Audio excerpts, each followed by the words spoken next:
Olá a todos, começamos o programa Ponto de Vista. Eu estou aqui com a professora Márcia Iara, ela que é professora do Serviço Social da UFAL. Professora, muito obrigado, antes de tudo, por ter aceitado o nosso convite, por falar para a gente, contar para os nossos telespectadores sobre essa pesquisa, essa coleta de dados sobre o trabalho infantil, um trabalho que a gente, em 2018, em 2019, a gente chega a refletir como é possível ainda ter trabalho infantil, como é possível ainda ter a exploração do trabalho infantil, e é preciso, de uma certa maneira, ao conversar sobre isso, resgatar como essa luta tem se dado ao longo dos anos. A professora tem uma longa caminhada já nisso. Me conta, como você chegou ao tema do trabalho infantil? O início ao tema se deu a partir da minha atuação como assistente social na Secretaria Municipal de Assistência Social, quando, através do governo federal, foi implantado em Maceió o Programa de Erradicação do Trabalho Infantil, tendo como foco as crianças e os adolescentes do lixão de Maceió. Então, essa primeira ação se deu com o cadastramento das famílias do lixão, a inserção dessas crianças e adolescentes nas escolas e o providenciamento de documentação, como registros de nascimento e matrícula escolar, que foi conseguida em parceria com o Ministério Público. Quando a gente fala de trabalho infantil, o trabalho infantil, ele exclui a escola? Exemplo, quando percebemos que uma criança está no trabalho infantil, isso naturalmente já mostra que ela não está dentro da escola? Necessariamente não. Certo. Essa é uma realidade que nós nos defrontamos todos os dias, desde a emergência do PET. No primeiro momento, esses primeiros 200 meninos, eles de fato estavam fora da escola.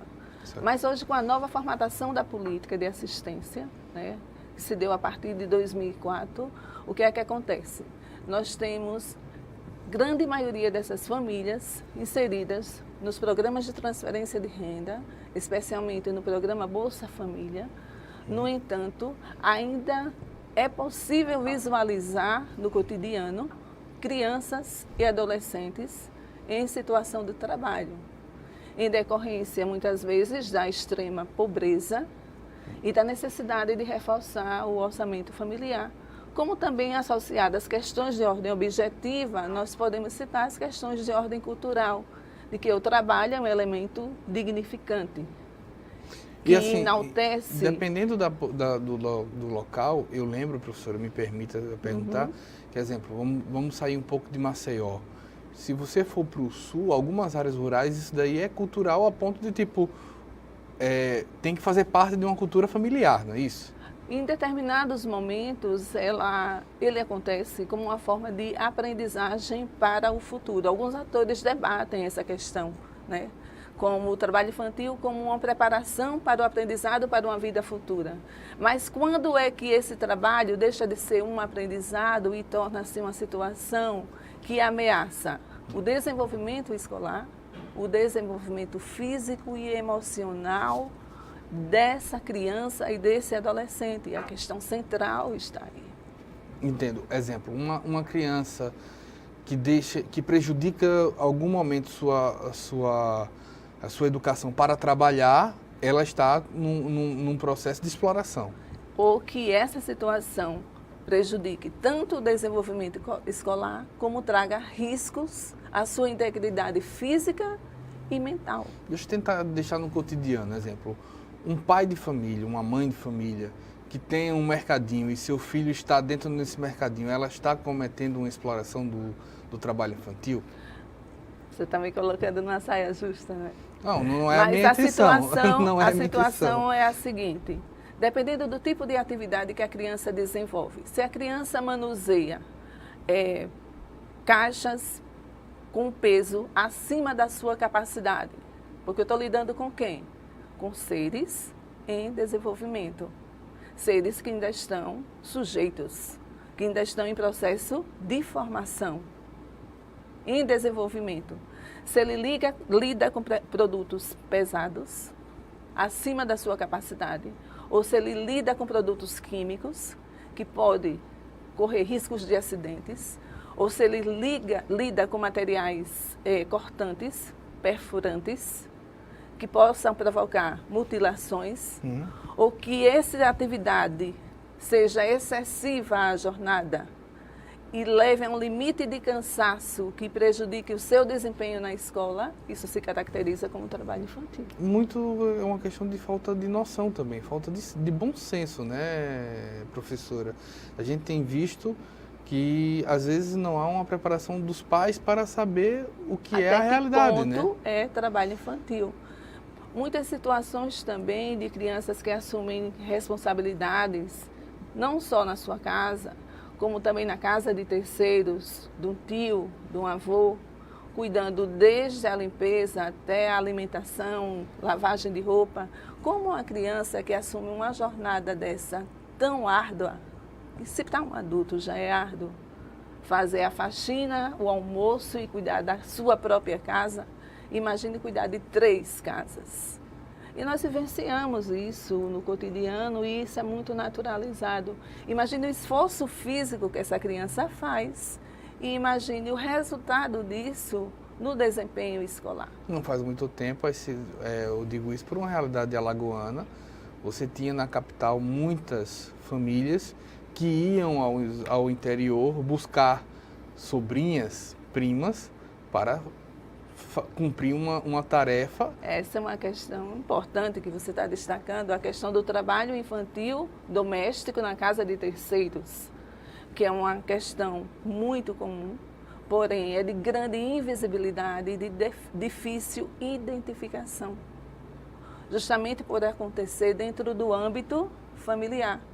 Você não consegue identificar qual é a criança que está, de fato, em situação de trabalho infantil doméstico, desenvolvendo atividades para terceiros. Essa é uma das mais difíceis modalidades de trabalho infantil, mais difíceis de serem combatidas, inclusive por conta dessa cultura que ainda persiste, ainda se reproduz, mas só que é no ambiente privado.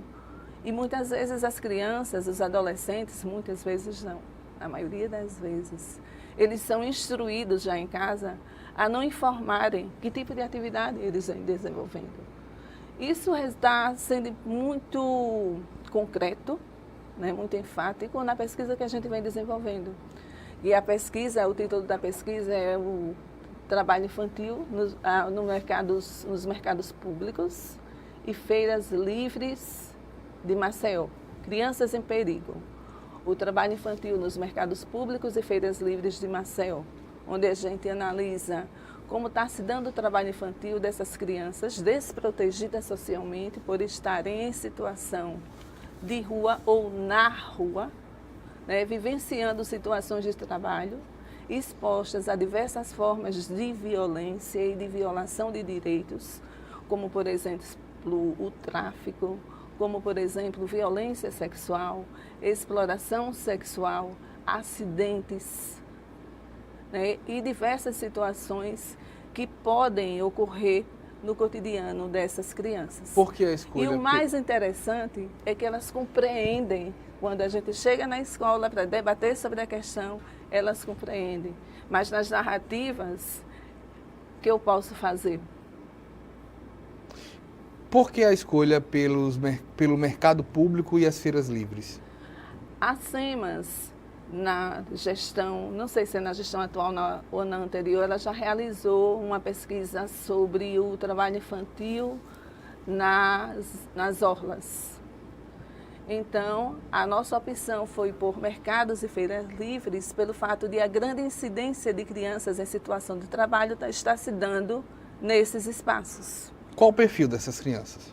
Crianças negras, de bairros periféricos. Muitas vezes elas dizem que estão matriculadas na escola, mas como nós não fazemos o registro do nome das crianças, por conta de ser uma pesquisa e seguir critérios acadêmicos, nós não anotamos o nome das crianças.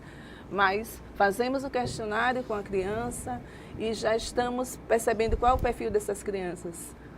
Escolaridade mínima, muitas não conseguiram concluir nem o ensino fundamental 1. Algumas dizem estar matriculadas.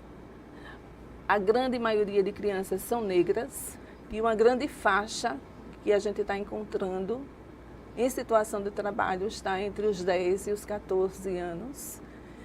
E também está sendo muito evidente o aumento da faixa dos 5 aos 9 anos. Apesar de ser menor que o percentual de 10 a 14, 5 a 9 está sendo uma faixa que está chamando muita atenção. O retorno de crianças tão pequenas para atividades laborais. A gente pode dizer que no caso da exploração, contextualizando Maceió, você citou já o lixão que foi desativado, não sei como é que está a situação. Até Também aproveito. não sei. Tem o lixão, você tem a orla lagunar, tem o A sururu, pesca. a pesca, a própria, eu acredito que qualquer maceióense que passe pela orla vai perceber que em algum momento você vai ver crianças fazendo o papel de despinicar o sururu, né? Limpeza ali naquele Limpando sentido. e vendendo, não é? E você tem o mercado e tem a rua em si, a questão de pedir, de lavar carro, de lavar... Podemos dizer que isso é um colapso no sentido de infância, ainda de difícil tratamento, porque eu já pude entrevistar em outras oportunidades pessoas que trabalham na assistência social e dizem, olha, é dificílimo. Muitas delas, eu queria que se conferisse a verdade essa informação, muitas delas têm Bolsa Família, muitas delas têm a ajuda do governo, algumas delas têm apoio e convite do governo para uma assistência maior, de casa, de tudo, e nem sempre é aceito. Como eu não estou na prática profissional, exercendo o papel de assistente social, eu não posso dar informações com relação à assistência. Eu posso dar informações com o que eu estou identificando Claro. a partir da minha pesquisa, né? Claro. Então, a maioria, claro, provavelmente elas estão inseridas em programas de transferência de renda, essencialmente o programa Bolsa Família. E por esse motivo mesmo é muito difícil a identificação da criança em situação de trabalho dentro da escola. A gente está encontrando o maior número de situação de trabalho nos mercados públicos e nas feiras livres, apesar de que em muitos casos a gente encontra a mesma criança que estava na feira, a gente já encontrou na escola. Então, qual é a estratégia hoje que as famílias estão utilizando? Estratégias de sobrevivência e não culpabilização dessa família, que são famílias que vivem em situação de extrema pobreza. Que a gente tem que ter muito cuidado em relação a isso. Não culpabilizar quem já é vítima de uma situação de extrema pobreza. O que é que tem acontecendo? Crianças e adolescentes que negam na escola, mesmo a gente reconhecendo aquela criança que estavam em situação ou estão em situação de trabalho. E essa situação é decorrente de quê? Do aumento da pobreza, do aumento do desemprego, da falta de oportunidades para essas famílias terem trabalhos considerados decentes, que sejam capazes de suprir as necessidades dos seus filhos. E muitas vezes fica recorrente, repassa de pai para filho, aquela ideia de que trabalhar é digno. É digno.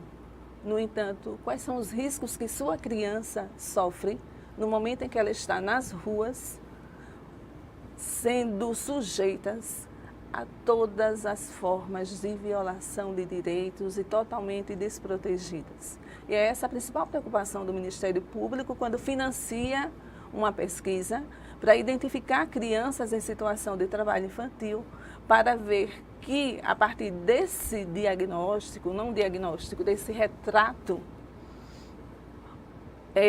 avaliar e dar um direcionamento às ações desenvolvidas nas políticas públicas. Eu estou aqui com a professora Márcia Iara, ela que é professora de Serviço Social da Universidade Federal de Alagoas. A gente está indo para um breve intervalo, a gente volta já.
queria poder falar com você.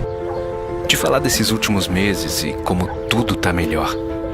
Eu percebi que viver é incrível, mais do que eu imaginava. Ser pai era um sonho e você me permitiu presenciar o nascimento da minha filha. Foi lindo. Pintei o quarto dela exatamente como imaginei. Antes de você, eu tinha medo de não conseguir estar presente quando esse momento chegasse. Queria te contar que por sua causa eu pude viver tudo isso. Provavelmente outras pessoas por aí querem te falar muita coisa também. Acho que você teria orgulho. Não só por mim, mas por ter feito algo tão nobre por pessoas que nunca viu. Eu só queria dizer obrigado. Obrigado por me dar mais tempo com a minha família. Obrigado pela sua doação de sangue.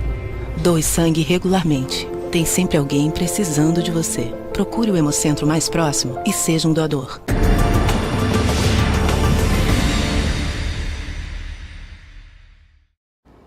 Voltamos com o programa Ponto de Vista. Eu estou aqui com a professora Márcia Iara, professora de Serviço Social da Universidade Federal de Alagoas. Ainda sobre o perfil, a gente pode dizer que nesses anos, quem acompanha a assistência social, pela experiência, a extrema pobreza se reduziu, professora? Não. Inclusive, desde 2015, como vocês podem acompanhar, através dos dados publicados pelo IBGE e pelo IPEA, há um aumento considerável do desemprego no Brasil. Mais de 13 milhões de pessoas desempregadas. Isso vai impactar diretamente em quem? Em famílias que têm em sua constituição quem? Crianças e adolescentes. Então, a pobreza está cada vez mais aumentando. O desemprego também está se caracterizando como estrutural e isso afeta diretamente a vida dessas crianças, que não sofrem apenas a violência do trabalho infantil, mas nas nossas caminhadas, né, durante a pesquisa, a gente tem vivenciado situações muito mais gritantes. Crianças que vivenciam problemas de violência sexual, crianças com uma grande taxa de índice de ansiedade e transtornos mentais. E isso tem nos preocupado bastante, porque nós vamos desenvolver uma pesquisa com um foco e identificamos, além dessa situação, inúmeros casos de outras violências decorrentes de quê? Tanto da violência doméstica, como da violência que se configura na nossa sociedade como estrutural, porque eles moram onde? Em bairros onde o grande índice de violência é imenso, onde a taxa de homicídios é imenso. E já pensou o que é para uma criança vivenciar todo dia essas situações? Como isso impacta na sua saúde mental? E de que forma essa criança absorve essa situação? Como essa criança chega na escola? Como é o nível de aprendizado dessa criança? Como é difícil lidar com essa criança? Como essas crianças sentem necessidade de que alguém a escute? Que encaminhamentos nós podemos dar diante dessa conjuntura, onde predomina tanta violência e tanto medo, até para se posicionar e denunciar situações vivenciadas? A gente vê que em muitos momentos você tem pode-se dizer, queria evitar o clichê, professora, mas queria que você, de uma certa maneira, jogar esse clichê para a gente poder discutir. A gente tem menores abandonados e maiores abandonados hoje nessa situação? A gente tem crianças, né, em situação de desproteção, às vezes em situação de negligência, mas a gente não pode nunca nem culpabilizar a família que já vivencia essa violência no seu cotidiano, por falta de ausência de um emprego, por falta de uma assistência médica adequada, um acompanhamento adequado, como também nós não podemos culpabilizar profissionais por conta da precarização em que eles estão inseridos, da falta de condições para desenvolver até os trabalhos que eles mesmos já identificaram essas situações que eu estou colocando para você. Mas você sabe também os limites e as possibilidades que os profissionais possuem no desenvolvimento dos seus trabalhos. Então, a proposta é que se dê visibilidade a essa situação através do Ministério Público, por isso a doutora Virgínia se interessou tanto por essa pesquisa e se articulou com a FAPEAL e com a universidade no sentido de que essa pesquisa ela seja socializada para dar visibilidade a essa situação, porque hoje não existem dados quantitativos nem qualitativos relativos à criança em situação de trabalho infantil. E para além do trabalho infantil, existem outras formas de violência que são transversais. A violência doméstica. Quem sofre a violência doméstica? Tanto a criança como o adulto. E existem serviços de atendimento a esse adulto. Como ele acessa esses serviços? Eles sabem acessar esses serviços? Como as orientações chegam para esses adultos? E quando chegam, que chegam através do CRAS, através dos CREAS, através dos serviços de saúde, que nossas colegas desenvolvem um trabalho árduo, se dedicam. Qual é o retorno disso dentro de uma situação de precarização e de falta de equipamentos básicos, necessidades básicas? Compreende? Sim, sim. Daí a gente tem visto na pesquisa o estudo Crianças em Perigo, Trabalho Infantil no Mercado Público e Feiras Livres de Maceió. A pesquisa envolve 20 escolas da rede municipal de ensino e localizadas no entorno de 15 mercados e feiras livres de Maceió, acessando crianças matriculadas. Como foi que se buscou delimitar o campo de estudo? Justamente pelo fato, a partir das feiras, né? Onde está o maior índice de criança em situação de trabalho hoje? Nas feiras livres, desenvolvendo trabalho como ambulantes, nos mercados públicos. Né? Como essas crianças estão dentro das feiras livres, a minha preocupação é também saber se essas mesmas crianças são as crianças que frequentam as escolas que estão no entorno dessas feiras. Então, existem 51 escolas, nós selecionamos 20 dessas 51 para fazer a pesquisa. Mas só que o que está acontecendo é o seguinte, a gente identifica um grande índice de trabalho infantil nos mercados. No entanto, quando chegamos às escolas, as crianças negam situação de trabalho infantil e o índice está bem inferior quando chega na escola, apesar de a gente saber que aquelas crianças vivenciam situações de trabalho. Então, nós utilizamos durante a pesquisa 2 estratégias básicas antes de aplicar os questionários.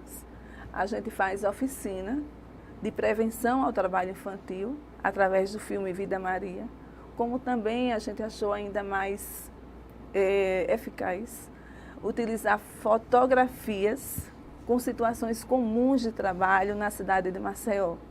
Crianças vendendo amendoim, crianças vendendo verduras, crianças nos sinais.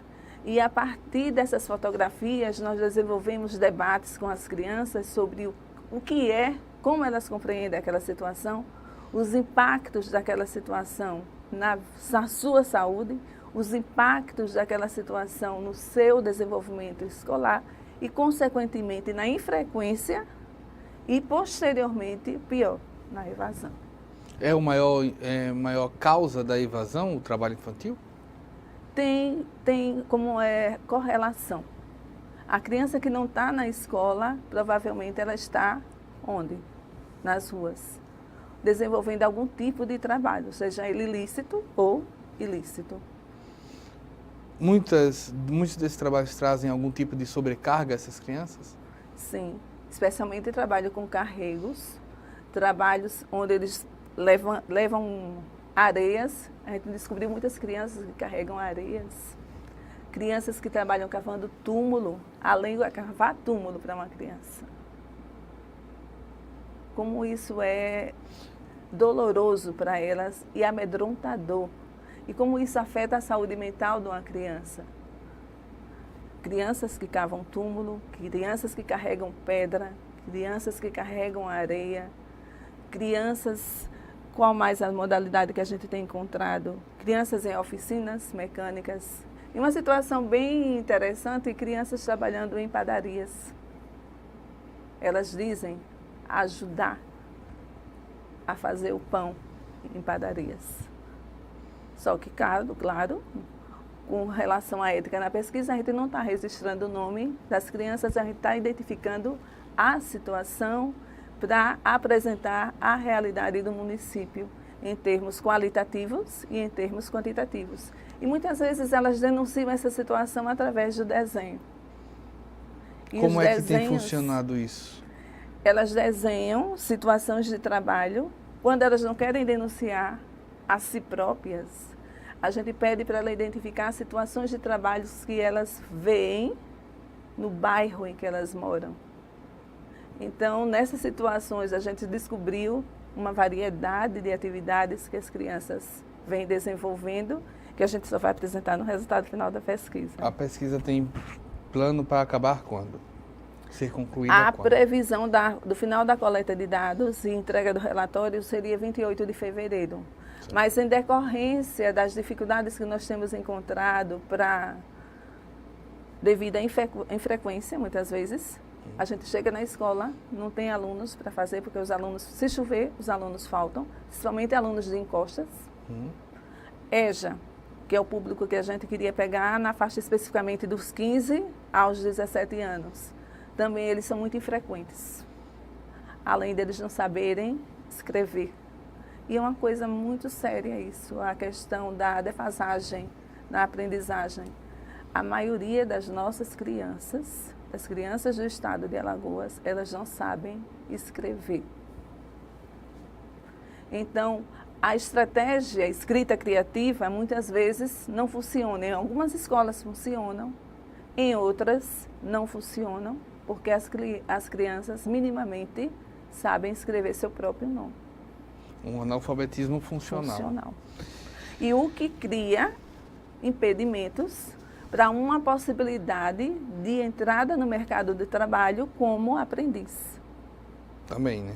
Também nesse Como sentido. é que ele vai entrar no mercado de trabalho se não sabe ler e escrever?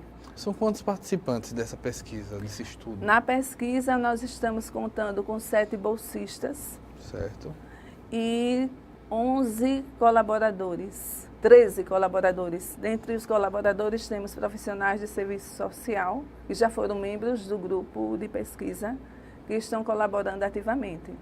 Além destes, nós contamos também com a parceria do Serviço Social da CEMED, que nos abriu a porta, professores e diretores também, que abriram as portas para que nós pudéssemos realizar a pesquisa nas escolas, porque é um momento em que a escola tem que parar para nos receber. Sim. E essa receptividade tem sido muito boa, muito interessante. E contamos também com a ajuda fundamental do Ministério Público, não só em termos financeiros, como um apoio no sentido de encaminhar ofícios, abrir acesso a documentos, acessar documentos, cadastros. Nesse sentido, tem sido fundamental o papel desempenhado pela doutora Virgínia. Como a gente poderia hoje analisar, por exemplo, o papel da Universidade Federal de Alagoas para contribuir com a sociedade? É fundamental. A extensão e a pesquisa, aliás, o tripé ensino, pesquisa e extensão tem sido fundamental dentro desse processo. A universidade hoje, a Faculdade de Serviço Social, através dos nossos projetos e dos projetos desenvolvidos por outras unidades acadêmicas, eles têm ido além dos muros da universidade. E isso é muito importante. Quando a gente sai dentro do espaço acadêmico e a gente vai extramuro, a gente está levando um conhecimento para a população, a gente está possibilitando ao aluno uma maior relação entre teoria e prática, e sai um aluno preparado para enfrentar a realidade como ela é, articulando toda a fundamentação teórica adquirida dentro do processo de formação profissional. Isso a gente tem visto não só nesse projeto, que tem sido um aprendizado imenso para os alunos, imenso, riquíssimo, como também em projeto anterior que nós desenvolvemos, que foi Estratégias de Fortalecimento da Rede de Atendimento à Criança e Adolescente, onde trabalhávamos a questão da violência sexual expressa no abuso e na exploração sexual, como também num projeto de extensão anterior que nós trabalhamos, que até abriu precedentes para nós sermos convidados para essa pesquisa, que foi o projeto de estratégias de enfrentamento ao trabalho infantil através da educação, cultura e arte, onde nós desenvolvemos o projeto já lá junto ao CRAS Cidade Sorriso, cuja coordenadora é Marielle Santos, assistente social, que abriu as portas do CRAS e participou efetivamente, junto com toda a equipe técnica, desse trabalho de prevenção. Isso daí traz resultados claros? Tem trazido resultados em termos de aprendizado para o aluno, tem trazido publicações, né, em eventos nacionais e internacionais. Então, nós também estamos tentando até publicar um livro com o resultado dessas experiências. Pois bem, eu estou aqui com a professora Márcia Iara, professora de Serviço Social da Universidade Federal de Alagoas. A gente vai para um breve intervalo e de volta já.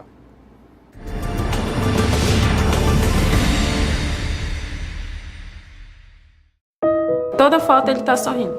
Ele é muito carinhoso, ele é tudo pra mim. Eu não me imagino viver sem ele. Era o caçula, tinha pouco tempo que tinha parado de mamar, então aquilo tudo parecia que era mentira, né? Uma criança daquele tamanho ia ter um câncer. O grande problema do câncer infantil é porque a grande maioria dos sintomas são muito parecidos com sintomas de doenças normais da infância. Existe, criança pode ter câncer, mas hoje não é mais uma doença fatal, é uma doença tratável. O diagnóstico foi rápido, a equipe médica deu todo o apoio e hoje a gente pode comemorar a vitória.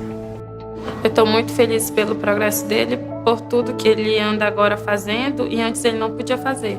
Então agora ele está caminhando a cura dele. Falta pouco. É um amor, é uma vitória para mim e para ele.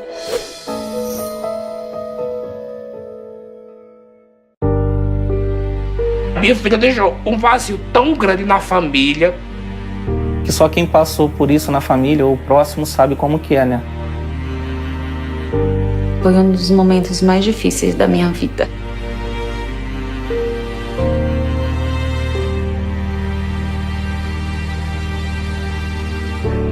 Minha filha não era doente, muito saudável, nunca foi doente. E pelo mosquito minha filha se foi. Ele não conseguia mais trabalhar por causa das dores e em cima da cama. A renda que sustentava a casa dele com a minha mãe, essa renda parou, né? Mas assim, ela ainda não anda, ela não senta, ela não fala. Eu, graças a Deus, ainda tenho a minha filha comigo. O perigo é para todos, o combate também.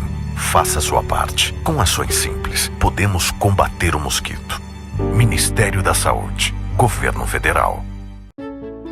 O Brasil terá pela primeira vez uma Base Nacional Comum Curricular.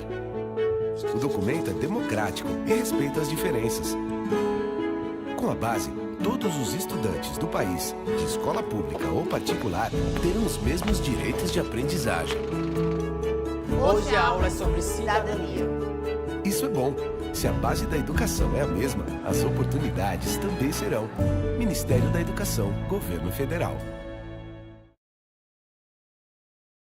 O verde das florestas está em nossa bandeira. E ainda que tentem destruir nosso maior patrimônio, nunca vamos deixar de lutar por ele. Por nossas vidas, por nosso planeta, por nossos filhos e netos. Somos independentes, somos Greenpeace. Batemos de frente contra governos e empresas que roubam as riquezas do planeta. Precisamos de todos juntos por essa causa. Acesse somosportodos.org e assine as petições. Faça parte dessa mudança já.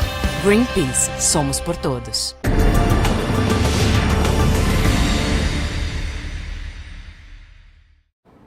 Voltamos com o programa Ponto de Vista. Eu estou aqui com a professora Márcia Iara, professora de Serviço Social da Universidade Federal de Alagoas.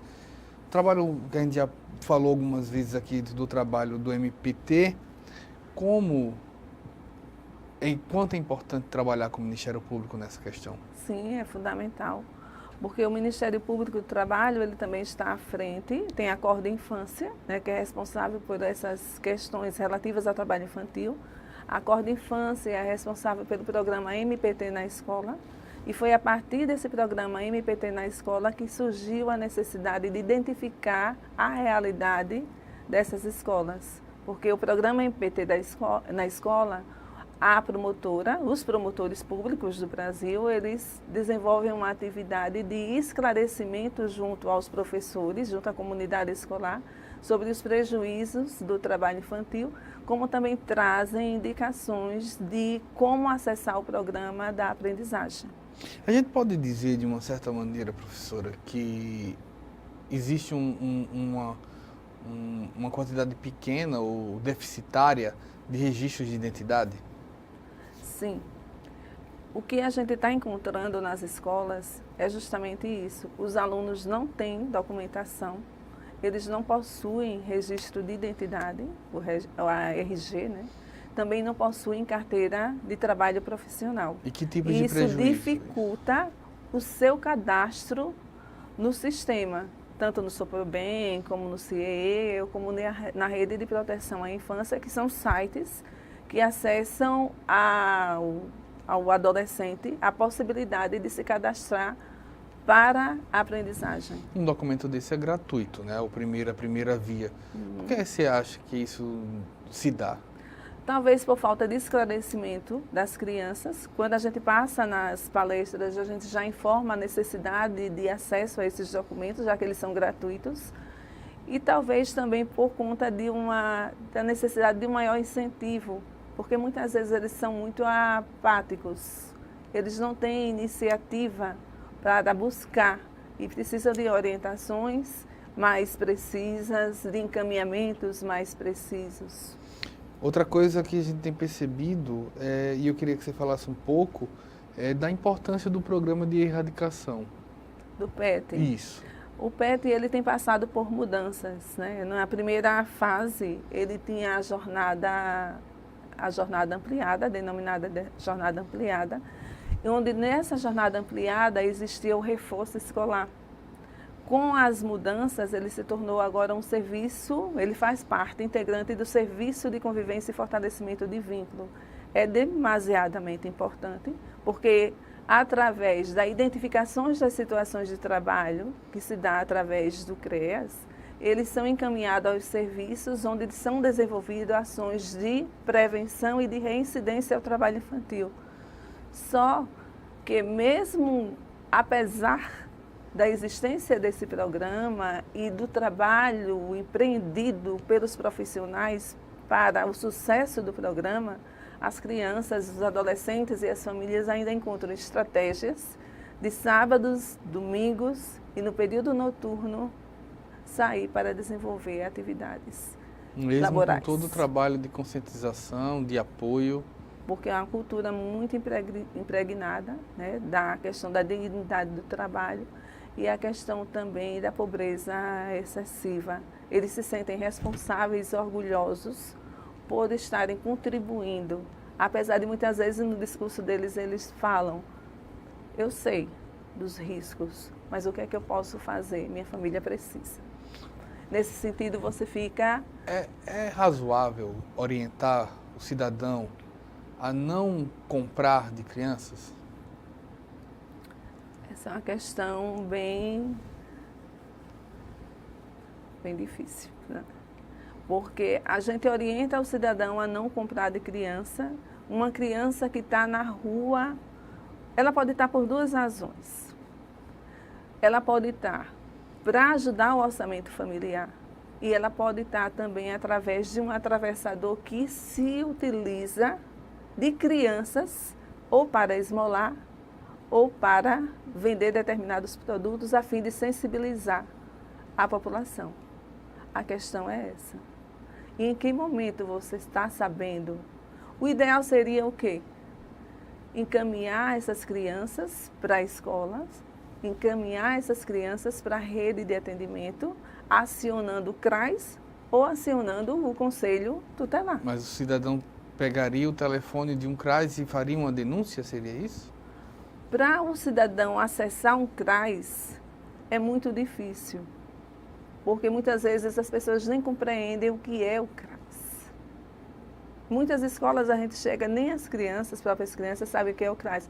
Eles sabem o que é o Bolsa Família. O que é o CRAS, o papel do CRAS, o papel do CREAS. Muitas vezes a maioria da população não tem conhecimento. Então fica uma situação muito difícil. Muito difícil. Você nega à criança aquele serviço e na mesma medida que você está negando, você está coibindo o trabalho infantil, mas ao mesmo tempo você não está contribuindo para que aquela criança também não acesse a outros produtos e não leve recurso para casa. Está vendo a situação como tem? É uma faca de dois gumes. Mas não é uma falha do poder público? É uma faca de dois gumes. Uma falha e não a dar esse criança, espaço amplo. muitas vezes, que está vendendo algum produto, vendendo bala, por exemplo, ela também pode ser desvirtuada, ser encaminhada ao tráfico de drogas. Então, o que é que as meninas têm feito? As meninas da abordagem social têm feito um trabalho muito árduo e muito digno, onde elas identificam as crianças em situação de trabalho nas ruas e encaminham para os serviços. Porque é muito difícil a população encontrar uma criança e não comprar, porque muitas vezes sente pena daquela criança. Ontem eu passei estava vindo da escola em Santa Lúcia, que foi a escola Jaime Amorim, e eu encontrei um adolescente com uma placa na mão. Ele não estava pedindo esmolas. Ele era cego de um olho, ele estava com uma placa, ele estava pedindo emprego.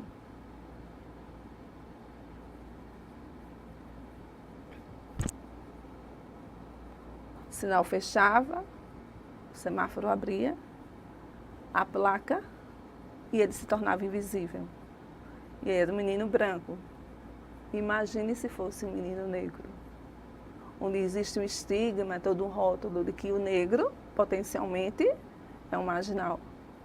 E a gente também não pode deixar de destacar que a questão do trabalho infantil perpassa uma questão de classe, uma questão de raça, que está toda embutida desde a nossa formação sociohistórica, que tem resquícios de uma escravidão.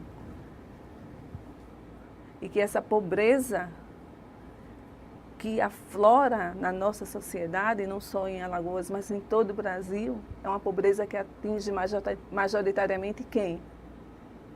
A população negra. Quando a gente analisa por esse ponto, novamente a gente não entra num dilema de não ajudar e não saber como ajudar também? Entra.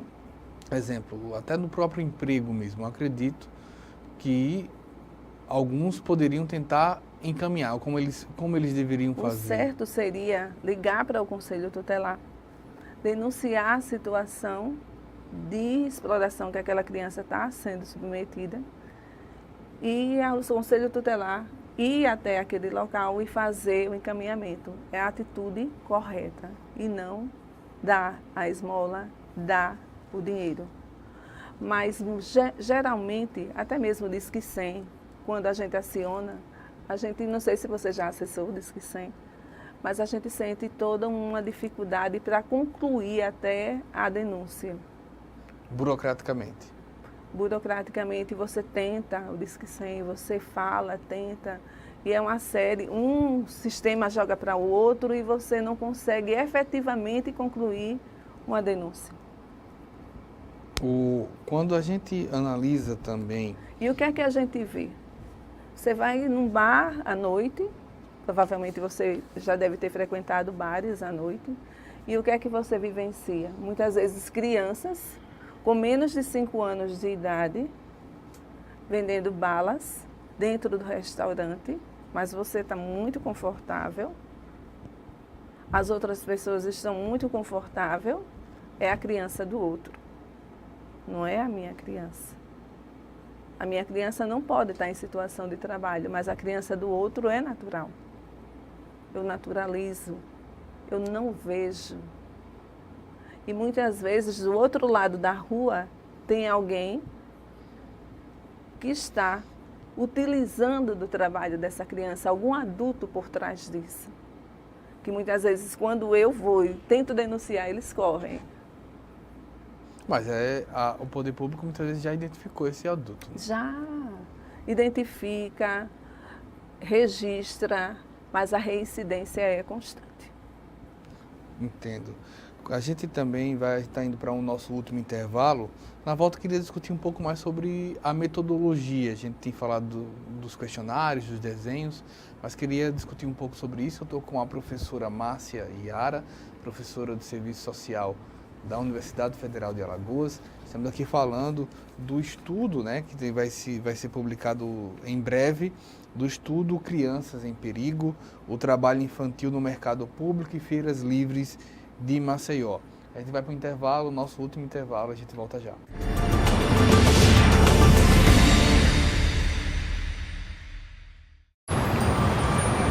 Quando fiquei sabendo que tinha tuberculose, imaginei, é o fim. Mas logo descobri, tuberculose tem cura. Se parar o tratamento, a doença pode voltar, mais forte. Família, amigos, profissionais de saúde, todos juntos contra a tuberculose. É bom saber que eu não estou sozinho. Em caso de tosse por mais de 3 semanas, procure uma unidade de saúde. Pode ser tuberculose e o tratamento precisa ser feito até o fim. A ditadura foi uma época de violação de direitos.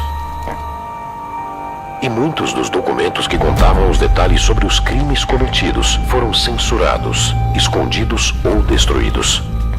Hoje, muitos deles estão disponíveis no site bnmdigital.mpf.mp.br. Acesse, pesquise e não deixe a história desaparecer, muito menos se repetir.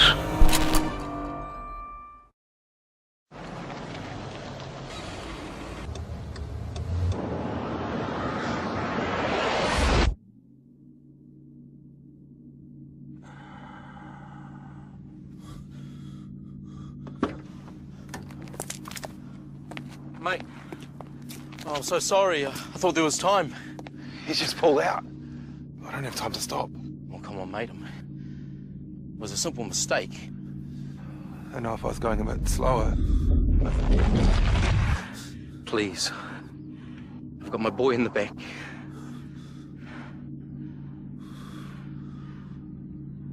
I'm going too fast. I'm sorry.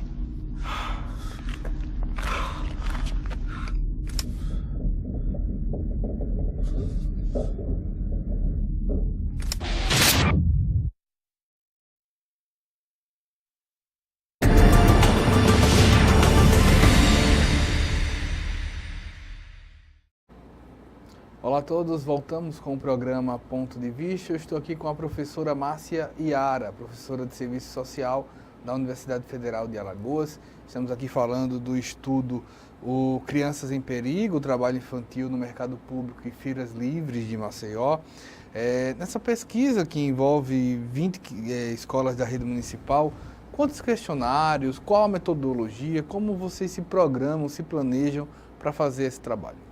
A gente já leva os questionários, né, previamente impressos, os questionários já pré-estruturados. Deixamos algumas questões abertas, porque aí já se torna um formulário, né? As questões, algumas ficam abertas porque a gente não consegue tipificar todas as modalidades de trabalho infantil e existem outras que vão surgindo e nos surpreendem. São dezenas?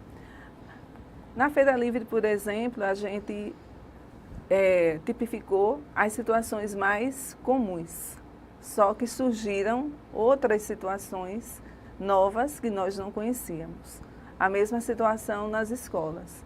A gente tipifica a situação do dia a dia que nós presenciamos, mas já tem surgido outras situações que nos têm surpreendido. Por isso que a gente deixa outras para identificar essas novas situações que têm sido assim bem recorrentes e têm dado um número bastante significativo. E eu não quero dar a resposta como outras, então eu quero identificar de fato qual é o que significa esse outras.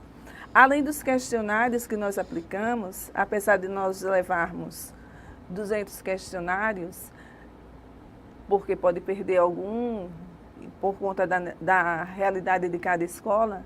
O que é que nós estamos percebendo? Tem escolas que não têm um número suficiente de alunos por conta da infrequência.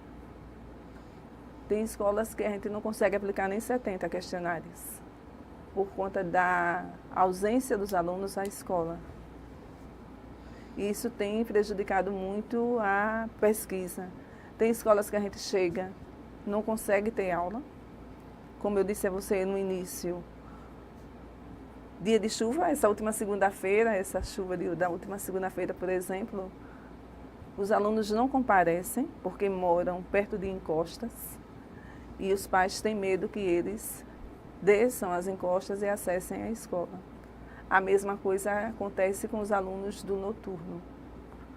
O questionário quem aplica somos nós. Nós não deixamos eles responderem, pelo fato, principalmente, deles não saberem ler.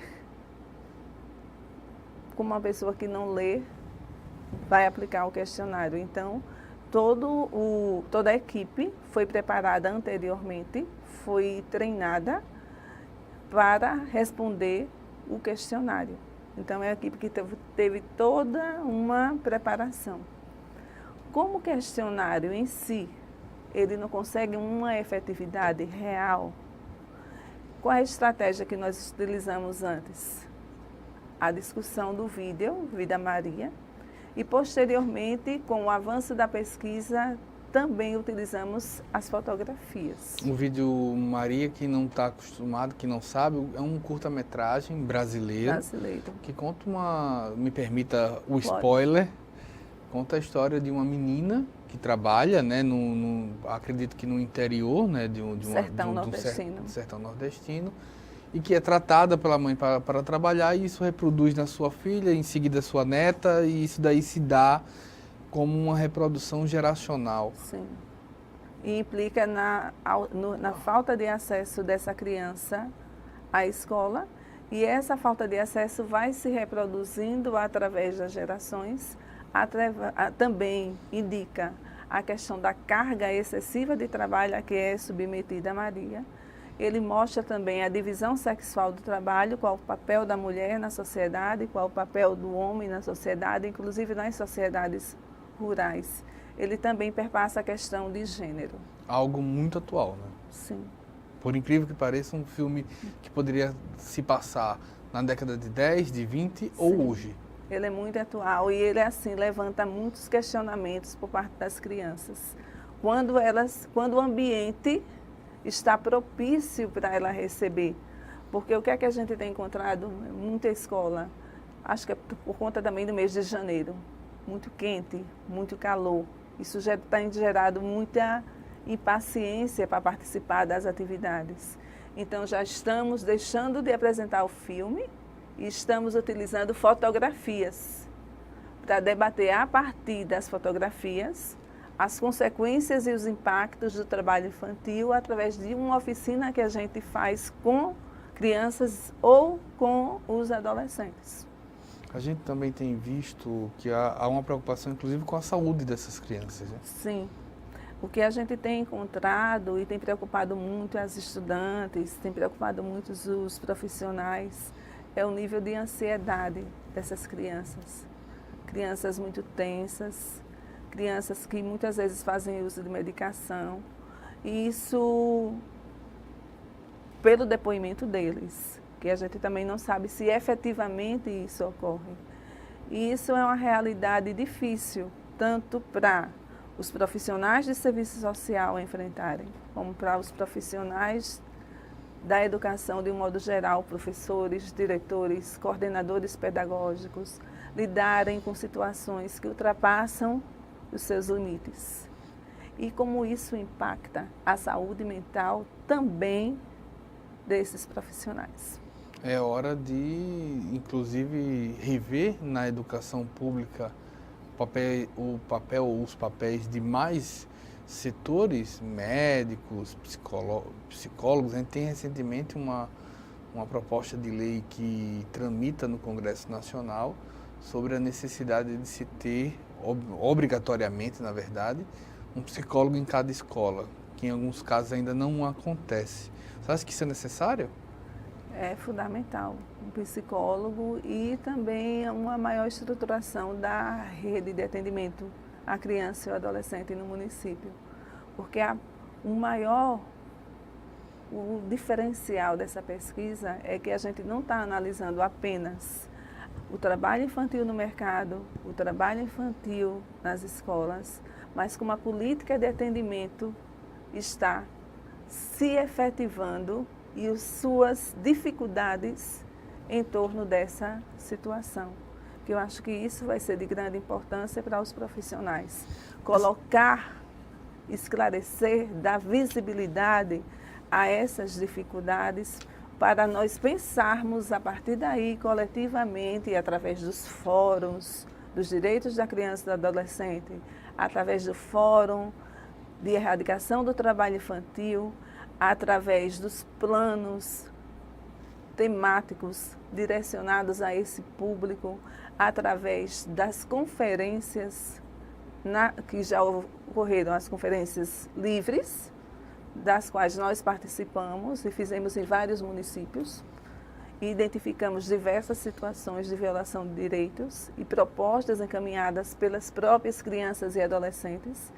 Já ocorreu a Conferência Municipal de Maceió e agora vai acontecer a Conferência Nacional dos Direitos, ou Estadual dos Direitos da Criança, que o documento geral será encaminhado para a Conferência Nacional para que se transformem as discussões nacionais realizadas em todos os estados, em todos os municípios, se transformem em políticas públicas efetivas para esse público, para esse segmento.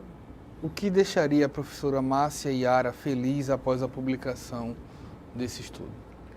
Que ele tivesse resultados concretos na vida das famílias.